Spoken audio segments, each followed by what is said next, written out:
So, for today's video mga ka-for the base, mga ka-for the first one.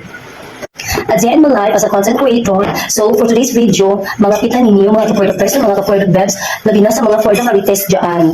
Mga kita ninyo after sa mga pag-groceries, mga pita. Siguro after ani pagkapin ako, basi magtsagay siya, puno isa ko ang for the bashing siya isa kay nagpalit siya o sit nga pondador. Magubog siya kay stress daw ko na siya. Dili ta magpaka-stress mga ka-for the first one. No, dapat happy-happy lang. Spread love, no?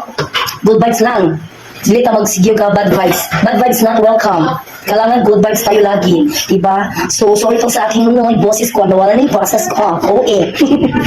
No, nawala na yung boses ko mga for the bebs kasi napapaos ka concert kahapon. Sana ako nag-concert. For the vision, nag-usap for the vision. Nagluto ka o, sim giluto. Bihon. Nagluto siya o ka ng pampahaba ng buhay. So, mag-shots ko nung ng Wondador. So, meron kami mga pulutan ditong pinili natin for the vision. Mga chichira dito, mga for the best. Ayan. Yan. Yan, mga pulutan mga for the best. Ayan. Kaya kita kayo dito, kung sa'yo yung ayan. Diba? Yan, overloads pulutan, pag hindi, madaling malasing Berga Alisa. Yung, lagot na ko. Naglog ko. Magtatay ko, tugoy. Yan lang muna. So, ayan lang muna mga kapag the best. Goodbye.